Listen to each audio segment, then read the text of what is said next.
η παρουσία του μοναστηριού μας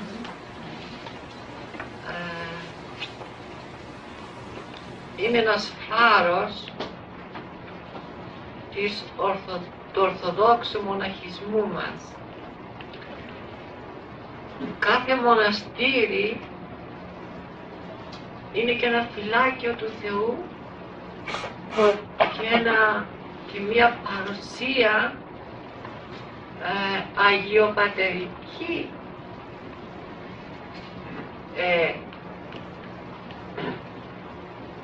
το κάθε μοναστήρι εκεί που βρίσκεται δημιουργημένο και φτιαγμένο ευλογεί το μέρος όλο, τον κόσμο όλο, ειρηνεύει και το μέρος όλο, φεύγουν τα δαιμόνια, έρχονται άγγελοι, αλλά και με τη δουλειά την πνευματική που παρέχει, που δίνει, βοηθάει τους χριστιανούς μας να περπατήσουν σωστότερα τον δρόμο της σωτηρίας. Είναι ένα πνευματικό καταφύγιο που καταφεύγει κάθε ψυχή που θέλει να σωθεί, που θέλει να παρηγορηθεί, που θέλει να ζωογονηθεί, που θέλει να φωτιστεί. Υπάρχουν τόσα προβλήματα και ιδιαίτερα στη σημερινή εποχή, 1002 προβλήματα και ιδιαίτερα τα ψυχολογικά και τόσα άλλα που υπάρχει άμεση ανάγκη λύσεως και διαφωτίσεως. Η παρουσία του μοναστηριού, οι άνθρωποι που κατοικούν εκεί έχουν την δυνατότητα, έχουν τη χάρη, έχουν την πείρα, έχουν την παρουσία τους που μπορούν να βοηθήσουν και να σώσουν τους ανθρώπους που καταφεύγουν εκεί. Λοιπόν, η παρουσία του μοναχισμού μας σε αυτόν τον νέο κόσμο που λέγεται Αμερική, που λέγεται Καναδάς, που δεν υπάρχει πλην του ενός ορθοδόξου ελληνικού μοναστηριού με ουσιαστική παρουσία, αυτό μας δίνει τις χριστές ελπίδες, τις ελπίδες αυτές που θα δώσουν ζωή, θα δώσουν φως, που θα δώσουν σωτηρία στον κόσμο εδώ. Λοιπόν, η παρουσία του μοναχισμού και ιδιαίτερα του πρώτου μοναστεριού, να δώσουμε την ευχή και την ευλογία και τις προσευχές σας να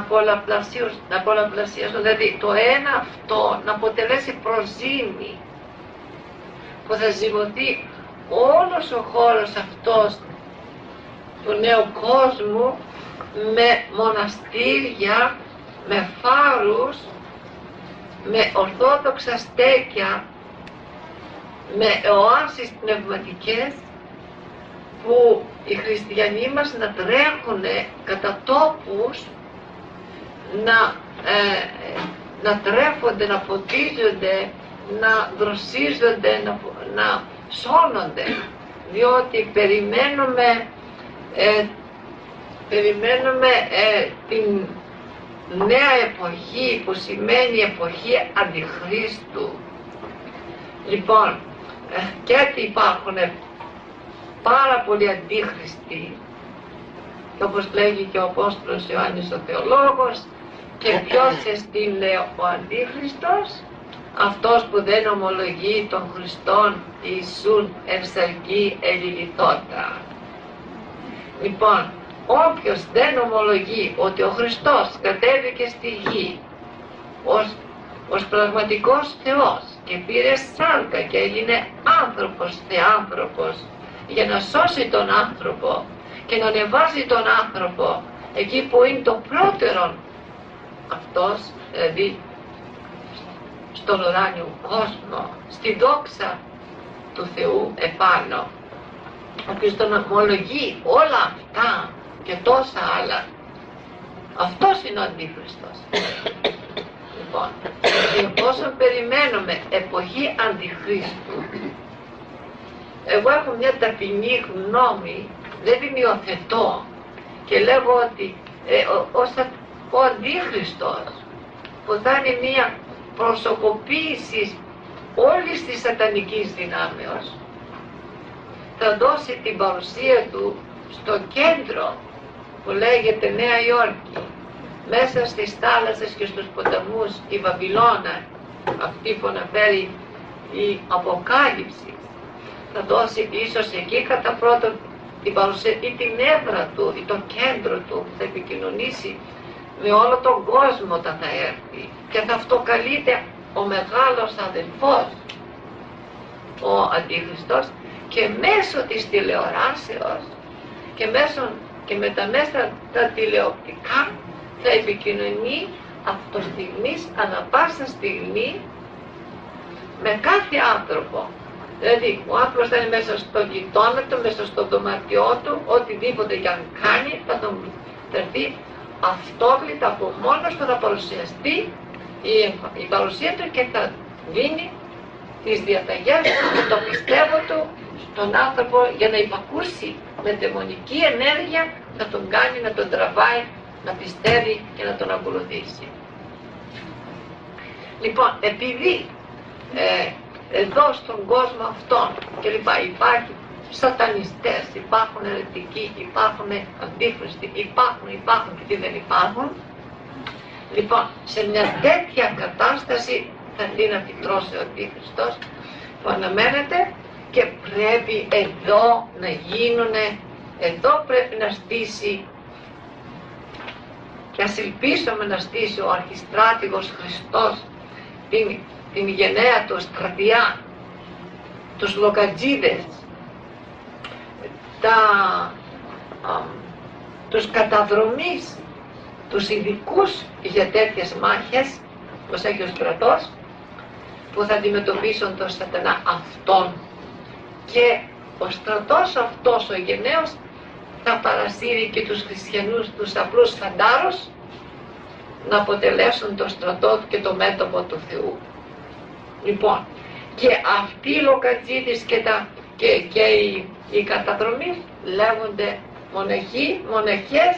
και τα φρούρια θα είναι τα μοναστήρια. Σε αυτά θα καταφύγει ο κόσμος να κρυφτεί και να ασφαλιστεί κάτω από αυτή τη δύναμη. Αυτά τα μοναστήρια, αυτή τη στρατιά, αυτούς τους γενναίους σήμερα έρχεται δυστυχώς και μάχεται αυτή καθεαυτή η Εκκλησία, τη μη δημιουργία όλων αυτής της στρατιάς,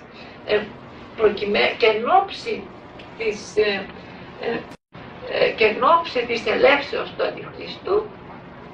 που θα έχουμε άμεσον κίνδυνο αρνήσεως,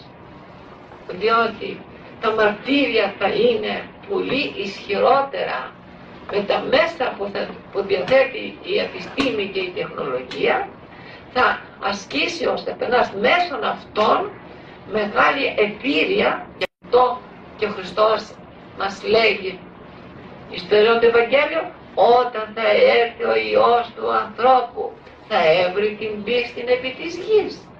θα βρει ανθρώπους να τον πιστεύουν, όχι με γλώσσα αλλά με την καρδιά και με τη δύναμη της αγκρίας. Γι' αυτό ακριβώς έχουμε άμεση ανάγκη της δημιουργίας των μοναστηριών, αν θέλουμε και τον εαυτό μας και τα παιδιά μας και τα εγγόνια μας να βρουν ασφάλεια έναντι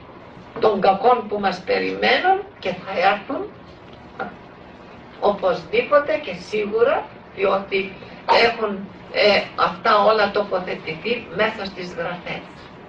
Οι γραφές είναι δια Πνεύματος Αγίου και τίποτε δεν θα πέσει κάτω, όλα θα γίνουν αυτά. Λοιπόν, η παρουσία των μοναστηριών και των ανθρώπων που θα κατοικούν μέσα θα έχουμε απόλυτα ανάγκη και πρέπει να τα επιθυμήσουμε, να τα βοηθήσουμε να γίνουν και να ευχηθούμε να πλαισιωθούν με γενναίος με γενναίες ψυχές που θα δράσουν δραστικά έναντι του σατανά και της στρατιάς του και θα δράσουν πάνω στους χριστιανούς μας, να τους δώσουν πίστη για να αντισταθούν, για να γίνουν οι καινούργοι μάρτυρες.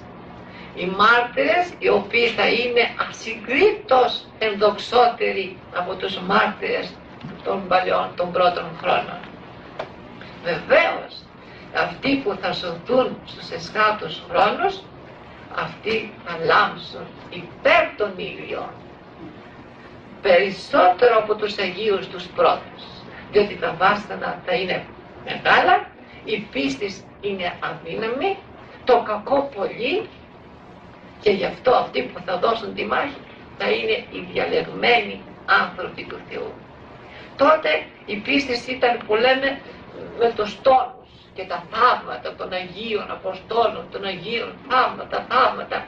Τα κακά ήταν λίγα. Η αμαρτία δεν ήταν έτσι τόσο πολύ δραστική και φανερή. Τώρα αδύνατη η πίστη, πολλά τα κακά, πολύ η αμαρτία,